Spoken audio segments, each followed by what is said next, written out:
2025年的今天，中国光伏产业彻底坠入深渊。有人说这是一场产业革命的失败，也有人说这是中国制造业最后的泡沫破裂。但更残酷的现实是，光伏曾经被包装成新能源救世主、绿色经济支柱的它，如今成了吞噬无数企业和家庭的骗局。你能想象吗？产能利用率跌破 58%， 超过53家光伏企业轰然倒下，价格从白菜价跌到贴钱送。这不是玩笑，这是现实。光伏行业已经进入生产越多、亏损越多的死亡循环，越拼命扩产，越快走向破产。8月19日，中国工信部、发改委、国资委等6大部委紧急召开光伏产业座谈会，试图挽救市场秩序。但行业人士心知肚明，这场会来得太迟了。因为在此之前，光伏产业的血雨腥风早已在全国范围内上演。仅仅半年，已有超过50家光伏企业宣布破产、清算或重整。安徽含山县的国安光伏因资金链断裂，被法院裁定破产清算。华东重机斥资80亿元布局的光伏业务，仅仅维持2年就草草收场，欠债11.3亿元。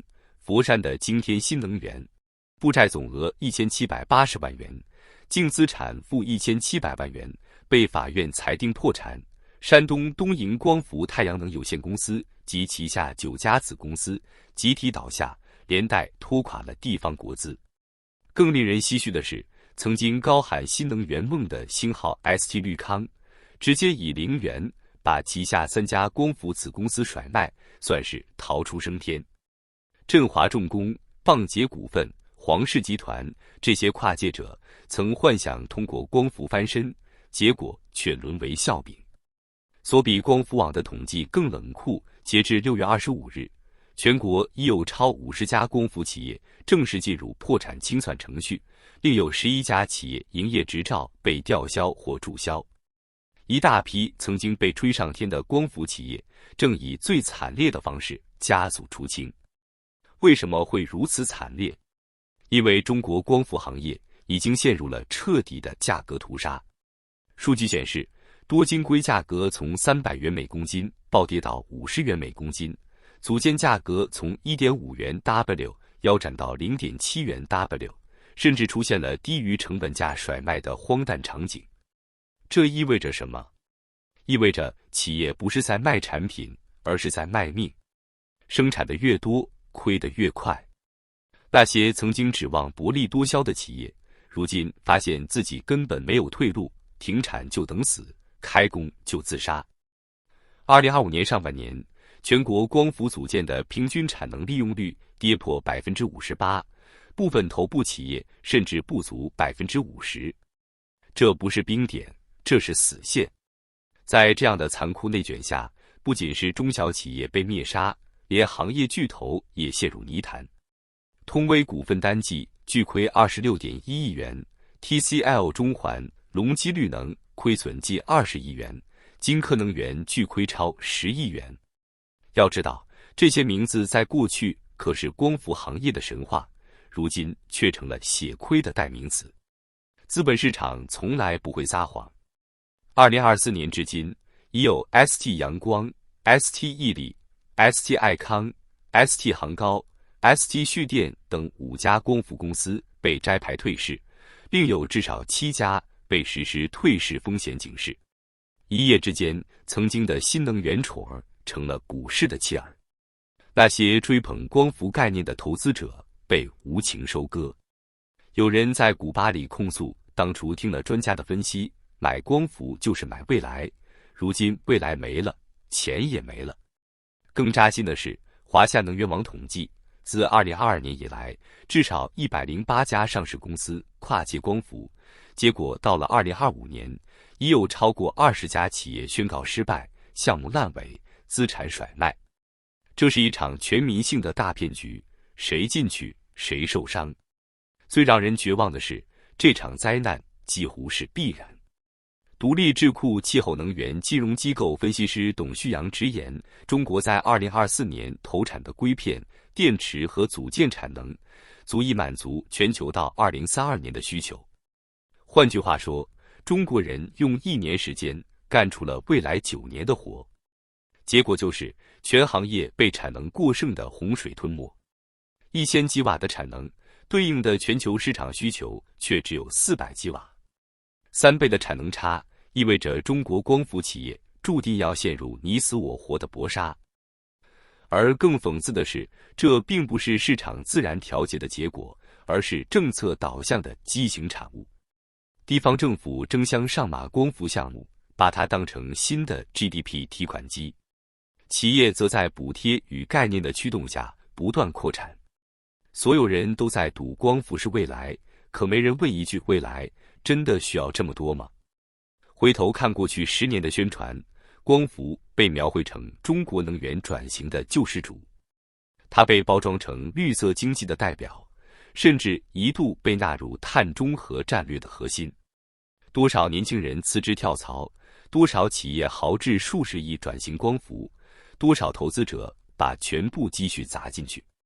但今天现实撕碎了所有幻想，光伏没有拯救中国经济，反而拖垮了一批批企业，收割了一波波投资者。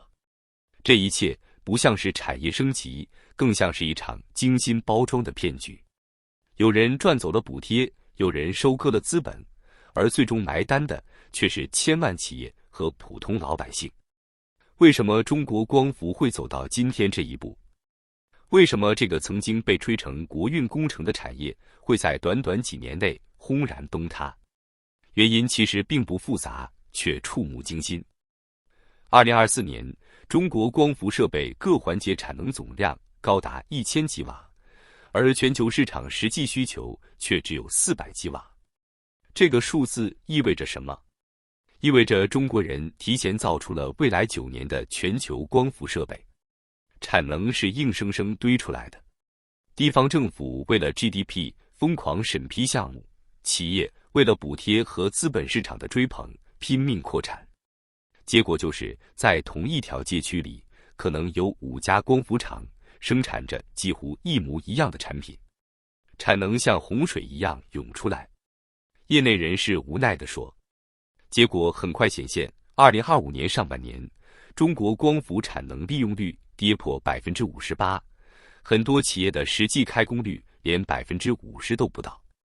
工厂一旦停机，员工失业，但继续开工就等于再烧钱。这是最典型的越生产越亏损。这不是市场的繁荣，而是自杀式的竞争。光伏企业的扩张几乎全靠债务和融资堆起来的。以木邦高科为例，这家企业跨界进入光伏后，投资总额高达270亿元，结果因为债务高企，诉讼缠身，最终陷入流动性危机。华东重机也是一样，投了80亿元，最后欠债11.3亿元，被迫进入重整。当初这些企业敢借这么多钱，是因为他们相信光伏是政策扶持产业，资本永远会跟随。可谁能想到，行情逆转得如此之快？银行一旦收紧贷款，资本市场开始撤退，企业瞬间就会断粮。数据显示，2025年上半年，中国光伏企业的融资额同比下降了 62%。资本不再相信光伏神话，而是用脚投票，逃离这个泥潭。光伏产业有一个致命的问题，产品差异化几乎为零。组件就是组件，硅片就是硅片，你做的我也能做。于是市场的竞争彻底沦为比谁更便宜。当年彩电、钢铁、造船行业的恶性竞争，如今在光伏行业全面重演。结果是中国的产品越卖越便宜，利润被压得一干二净。与此同时，欧美国家却在高端领域反超。欧洲大力发展光伏加储能，美国推动高效 HJT 和钙钛矿电池，日本深耕长期可靠性和分布式能源。中国企业忙着打价格战，却在技术层面原地踏步。最终，中国光伏成了低价劣质的代名词，在全球市场话语权快速流失。光伏的溃败不只是企业倒闭那么简单，它正在撕裂整个中国经济的结构。光伏是劳动密集型与资金密集型的双重产业，大量的工人、工程师、上下游配套人员曾被吸纳到光伏工厂。据华夏能源网估算，2022至2024年间，仅光伏制造环节新增就业岗位超过120万人。然而，随着工厂停产、项目叫停，大量员工被裁。在江苏沛县，华东重机的光伏工厂停工后，数千工人瞬间失业。在山东东营，国企背景的光伏企业倒闭，工人们拿不到补偿金，堵在厂门口拉横幅讨薪。在广东佛山，今天新能源破产后，原本在生产线上的工人转行去送外卖。曾经站在新能源风口的人，如今只能靠兼职糊口。光伏项目不是小打小闹，而是动辄数十亿、上百亿的投资。一旦失败，债务就像炸弹一样引爆。比如，华东重机因光伏项目欠债11.3亿元，木邦高科光伏投资270亿元，最终陷入债务危机。百川畅银4000兆瓦项目土地被收回，政府不得不赔偿2892万元。这些债务不仅压垮了企业，也在吞噬地方财政。因为很多光伏企业背后都有地方政府站台，甚至直接是地方国企。一旦企业倒下，政府就必须兜底，结果就是财政赤字进一步扩大。数据显示，2025年上半年，中国地方债务余额突破41万亿元，其中相当一部分与新能源投资失败有关。光伏成了压垮地方财政的又一块巨石。光伏产业原本是中国制造走向世界的一张名片。中国曾经占据全球光伏产能的80%以上，被誉为全球光伏工厂。然而，价格战与劣质竞争正在毁掉这一切。在欧洲，越来越多的光伏企业公开抵制中国低价组件，呼吁欧盟设立关税壁垒。在美国，国会指责中国光伏行业存在恶性倾销，并推动本土补贴计划。在东南亚，中国光伏被本地消费者质疑质量不可靠。从新能源领头羊到全球弃儿，中国光伏只用了不到3年。问题来了，既然产业已经如此悲惨，为什么还有那么多人一头扎进去？答案是，骗局的收益永远有人在收割。政府通过项目审批完成了 GDP 数字的虚假繁荣，上市公司通过光伏概念炒作，股价暴涨，高管减持套现。地方银行通过放贷赚取短期利息，最终坏账甩给政府兜底。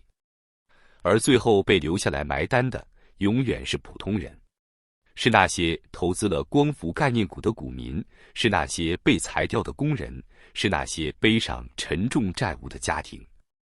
2025年的光伏行业注定会被写进教科书，但它不是产业升级的案例，而是中国制造业泡沫破裂的标本。它告诉我们，在一个畸形的政策导向里，所有人都可以被裹挟进一场集体性狂欢，直到最后，狂欢变成葬礼。53家破产，5家退市，7家被警示，数十万人失业，数千亿债务黑洞。光伏不是新能源的未来，而是中国制造业的又一场噩梦。正如业内一句流传很广的冷笑话所说，光伏不是照亮未来的太阳，而是烧毁中国经济的烈火。